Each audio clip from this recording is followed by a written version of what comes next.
I did post it, and I thought it was me as a doctor. Contact the authorities, political leaders, Congress. খ্রিস্টানদের সর্বোচ্চ ধর্মীয় নেতা pope লিও চতুর্দশকে আক্রমণ করেছেন Trump.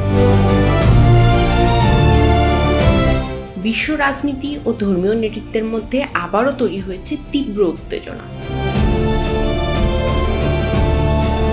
সম্প্রতি আমেরিকার প্রেসিডেন্ট ডোনাল্ড ট্রাম্প তার নিজস্ব সোশ্যাল মিডিয়া প্ল্যাটফর্মে সরাসরি তীব্রভাবে আক্রমণ করেছেন ক্যাথলিক খ্রিস্টানদের সর্বোচ্চ ধর্মীয় নেতা পোপ লিও চতুর্দশকে। ট্রাম্প তার পোস্টে দাবি করেন পোপ লিও চতুর্দশ দুর্বল, অপরাধ দমনে অক্ষম এবং আন্তর্জাতিক রাজনীতিতে ব্যর্থ। শুধু তাই নয়, তিনি আরও বলেন তিনি এমন কোনো পোপ চান না যিনি ইরানের মতো দেশকে পারমাণবিক অস্ত্রের ব্যাপারে নরম অবস্থান দেন বা যুক্তরাষ্ট্রের সামরিক পদক্ষেপের সমালোচনা করেন। এই মন্তব্যের পেছনে রয়েছে সাম্প্রতিক আন্তর্জাতিক উত্তেজনা, বিশেষ করে ইরান যুদ্ধ ও অভিবাসন নীতির বিষয়ে মতবিরোধ। অন্যদিকে পোপ লিও সরাসরি পাল্টা আক্রমণ না করলেও স্পষ্টভাবে জানিয়েছেন, আমি ভয় পাই না, আমি শান্তির পক্ষে কথা বলবো। তিনি যুদ্ধ, সহিংসতা এবং ক্ষমতার অপব্যবহারের বিরুদ্ধে অবস্থান নেন এবং বিশ্ব নেতাদের সংযমী হওয়ার আহ্বান জানান।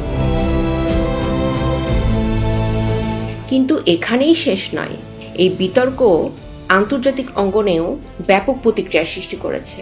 ইতালির প্রধানমন্ত্রী সহ অনেক বিশ্ব নেতা পোপের প্রতি সমর্থন জানিয়েছেন এবং ট্রাম্পের মন্তব্যকে অগ্রহণযোগ্য বলে অভিহিত করেছেন। এছাড়া বিভিন্ন খ্রিস্টান সংগঠন এবং চার্চ নেতারাও ট্রাম্পের মন্তব্যের প্রতি তীব্র নিন্দা প্রকাশ করেছেন। এটিকে ধর্মীয় অনুভূতিতে আঘাত হিসেবেও দেখা হচ্ছে। আরও একটি বিষয় এই বিতর্ককে বাড়িয়ে দিয়েছে। ট্রাম্প একটি এআই তৈরি ছবি পোস্ট করেছিলেন যেখানে তাকে যীশু খ্রিস্টের মতো দেখানো হয়েছিল, যা ব্যাপক সমালোচনার মুখে পড়ে এবং পরে তিনি সেটি মুছে ফেলেন।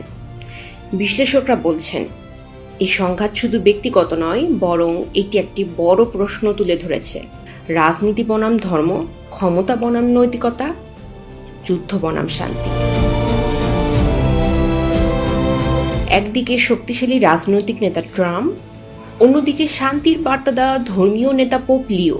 এই দ্বন্দ্ব ভবিষ্যতে বিশ্ব রাজনীতিতে আরও বড় প্রভাব ফেলতে পারে। এখন প্রশ্ন একটাই, কে সঠিক? ট্রাম্পের শক্তির রাজনীতি প্রদর্শন নাকি পোপের মানবতার প্রতি আহ্বান? আপনার মতামত কি? কমেন্ট করে জানাতে ভুলবেন না। International desk, infinity Bangla.